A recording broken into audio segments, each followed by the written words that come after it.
Hi readers, it's Lori. Welcome back to my channel and welcome to the mid-year book freakout tag, which I've never done before that I can recall. This is the 2024 edition.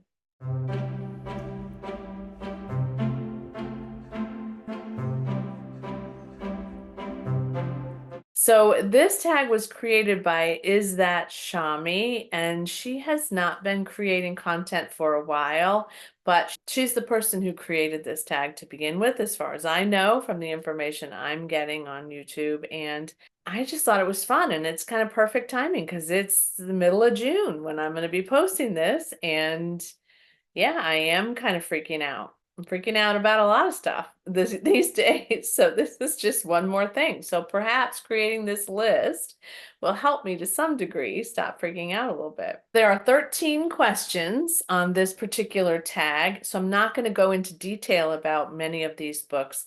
However, you can always look at some of my other videos on this channel and I'll tell you when some of them probably were released if that will help you. I'll just kind of give you a brief synopsis about some of the books that I'm going to talk about here. Okay, sounds good? So question number one is the best book you've read so far this year. And I struggle with the best ofs and only doing one, which you'll see in a minute. But this one I think so far is The Frozen River by Ariel Lawhon. This is historical fiction about a midwife and a murder in this community where they live. And it's set back in time for sure. But and I don't remember the time frame, but I loved this midwife character. I loved her husband. I loved this story, how it was weaved. It was beautifully written, just lovely, just stunning. Number two, the best sequel I've read so far this year, and there's only one sequel that I've read so far this year, and that's The Mystery Guest by Nita Prose, and this is book two in the Maid's series that she's written. The Maid was the first one. We continue our story with Molly the maid, and in this instance, there's a big event and it goes awry when someone is murdered, and Molly is a pretty good maid and a pretty good detective too, and so she's going to help to solve this crime. I just love these so very much. I could read every one. As long as she keeps writing them, I'll keep reading them. Number three, new releases you haven't read yet this year but want to. The first one that I thought of is James by Percival Everett, which is a retelling of Jim from Huck Finn, and I hear people are loving it, and I need to get to that too. Sandwich by Catherine Newman is another one that I really wanted to read. This is about a family at a lake house, as I remember, or a beach house, but I think it's a lake, and she's coming back with her family, and I love family sagas and dramas, and I think this one is a coming of acceptance of the phase of her life that she's in, this particular main character. So yes to that. One Perfect Couple by Ruth Ware is another one I'm highly anticipated because I really like Ruth Ware's work a lot. It's not always 5-star for me for sure, but it's always entertaining and riveting for me. Challenger, a true story of heroism and disaster on the edge of space, which is written by Adam Higginbotham. I had featured this as a nonfiction pick for one of my most anticipated reads. It just came out this month, I think. And while I'm on a no-buy challenge, I can't buy it, but that doesn't mean I can't try to find it to read it. However, I may wait a little bit to read that one and see about it in the fall, and you'll know why in a minute. But I love all things about space, and this one really impacted me as a younger person because the Challenger exploded, if you recall, upon takeoff, and it was a terrible, terrible experience for all of us as Americans and for the families of those who died in the Challenger explosion. And then the last one is The Tainted Cup, which I heard about on the Currently Reading podcast. I love this cover, and this is by Robert Jackson Bennett. This is a hardcover, no jacket, but it's a mystery, and it has a very quirky main detective and a robot sidekick, and I hear it is just unique, and people are really enjoying it from what I can see. Number four, most anticipated release for the second half of 2024. I want to read The Examiner by Janice Hallett, or Hallett. I say Hallett. You say whatever you want to say. Janice Colette writes epistolary novels, and I love those. They go very fast for me too, and I've read a number of hers already, and I do want to add this new one to the list. I think it comes out in the fall, maybe closer into September. This one is about a group of art students in a master's program, and there's a bunch of essays and texts and different things that go around in the classroom or in their experience with each other. But something terrible happens, which is always the case, and then this documentation that is featured in the book does kind of lead you to understanding what could have happened. I just love them. The third, Gilmore Girl by Kelly Bishop, is another one that I'm anticipating. My daughter and my partner and I have loved the Gilmore Girls for a long time. We rewatched them, and I really want to hear her story.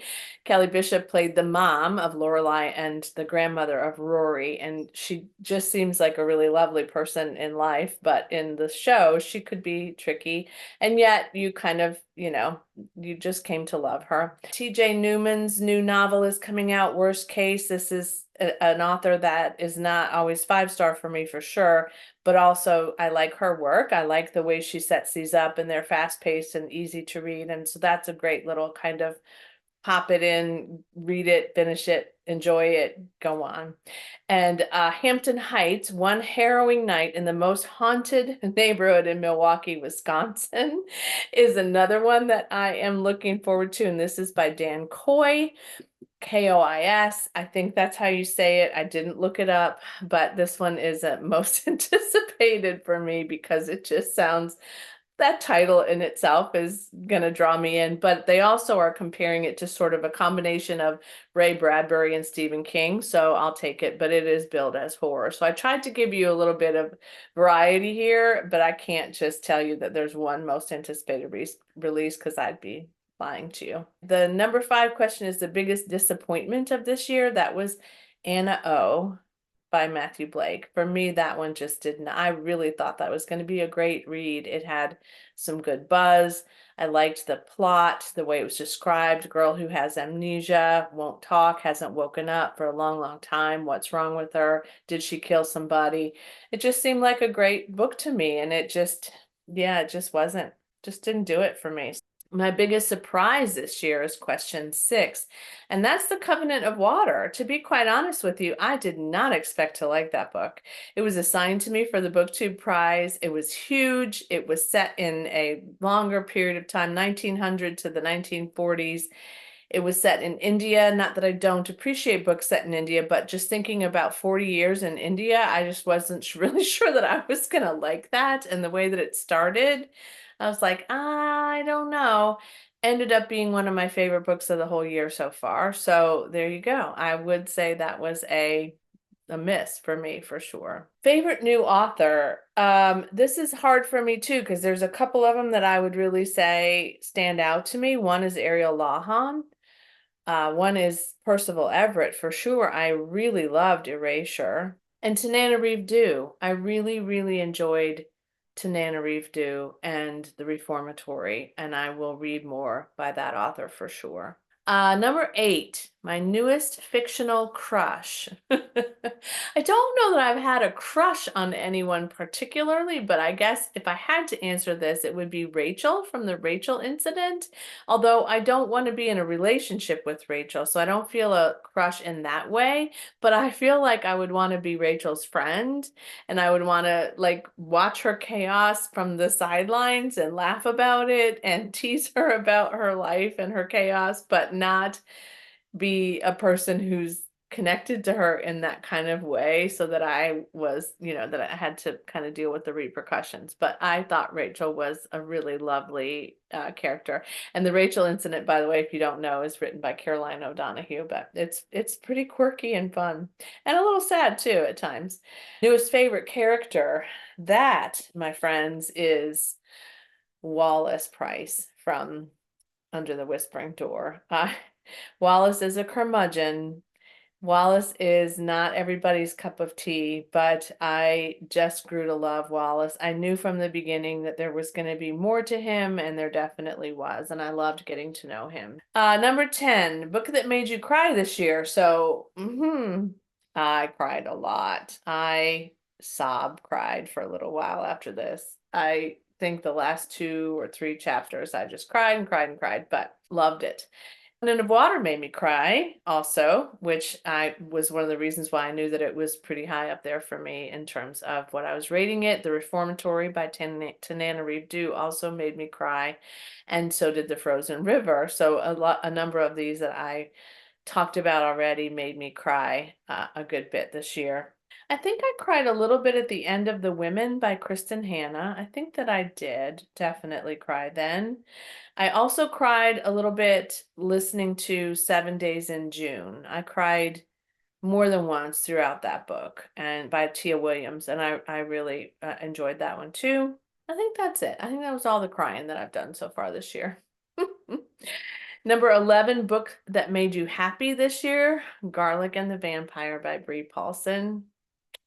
This is a graphic novel. It is about a bulb of garlic who's at a farmer's market, and all of her other friends are, just selling their wares. And there's a castle up on the hill, and somebody has moved into the castle, and Garlic is sent to go see if that person is a vampire because there's some concern about that since a vampire lived there before. And it's just delightful. It's a middle grade graphic novel, and it's just so cute. I just absolutely love it. Thank You for Listening by Julia Whalen was very, very easy and fun to read. It was funny, funny, funny at times. And I appreciated that the meta-ness of this audiobook because Julia Whalen is an audiobook narrator and reader. And so I got to listen to her read this book that she wrote about a character who narrates audiobooks for a living.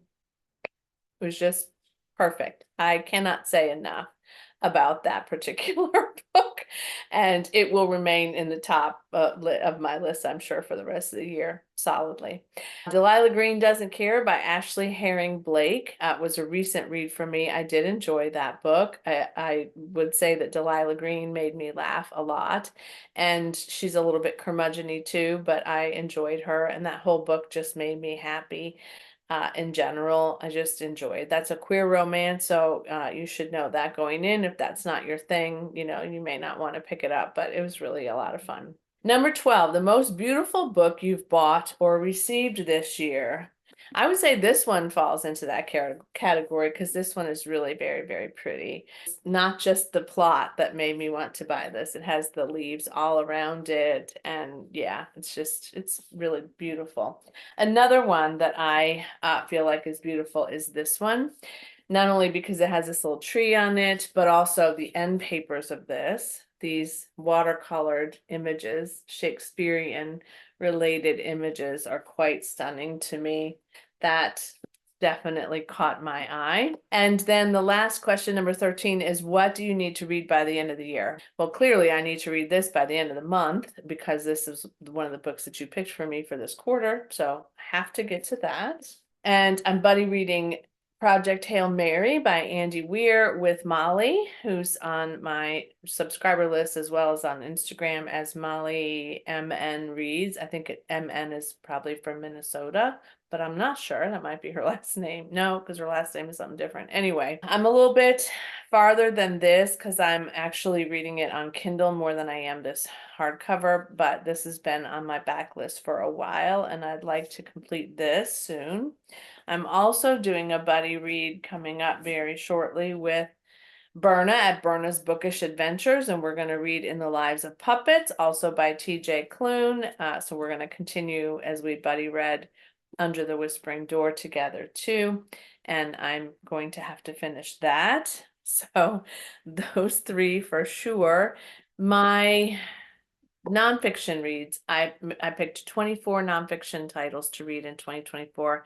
I'm grossly behind on those. There's a whole list of those that came out earlier in the year, and I just can't even tell you how many of those there are. I'd also like to read by the end of the year The Mysterious Case of the Alberton Angels by Janice Hallett because I have had this for a bit. I also have the other one of hers, the name of which escapes me, but I'm going to look it up and tell you what it is because I'm sure it's in here. She has written the Twyford Code. That's the other one that I want to finish. It's sitting out in my living room, staring at me every day. I love her books and I would like to get caught up before the new one comes out. So let's add the Twyford Code to that list too, shall we?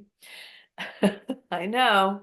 Marrying the Catch-Ups. I'd like to finish by the end of the summer, but definitely by the end of the year. This one is one of my most anticipated of 2024 as well, and it's about baseball, Cubs baseball, which is that's my team, Chicago, food, baseball, politics, I don't know, all kinds of stuff, but this one I really want to finish soon.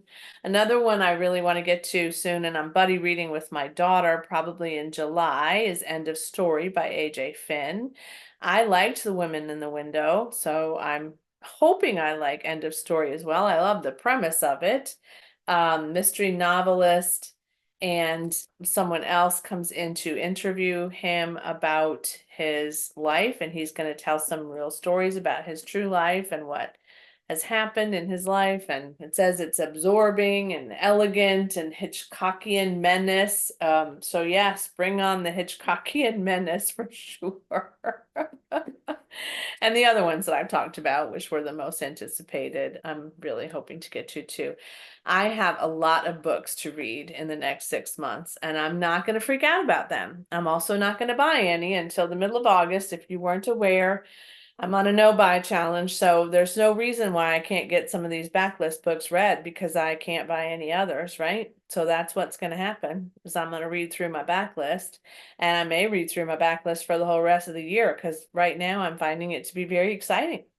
I really, really am. I hope you enjoyed this tag. I'm not going to tag anybody in particular. I'm going to say if this tag is something that excites you, then I think you should go ahead and do it and let me know that you did it. So tag me in the comments of your video so I can see what the answers to these questions were for you. But this was a great deal of fun, and I'm happy that I found a tag. I was just thinking, I think I'm ready to do a tag. I don't do them very often, so I decided I would kind of check and see what tags were kind of trending right now. And this one was not trending for this year as much as it was for years past, but I still think that this is a very fun experience. So if you think so too, just and decide to do it, let me know and tag me in your post.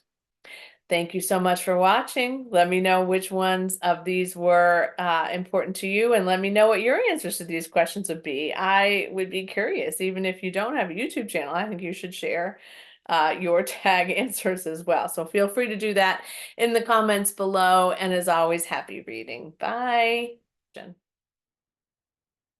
So this tag was created by Is That Shami, and she has not been creating content for a while, but she is the person who is being sort of she's the person who created this tag to begin with, as far as I know from the information I'm getting on YouTube. And I just thought it was fun, and it's kind of perfect timing because it's the middle of June when I'm going to be posting this. And yeah, I am kind of freaking out. I'm freaking out about a lot of stuff these days. So this is just one more thing. So perhaps creating this list will help me to some degree stop freaking out a little bit.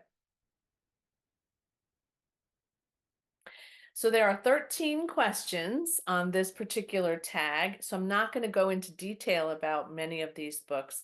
However, you can always look at some of my other channel videos, and I'll tell you when. You can always look at some of my other videos on this channel, and I'll tell you when some of them probably were released, if that will help you. I'll just kind of give you a brief synopsis about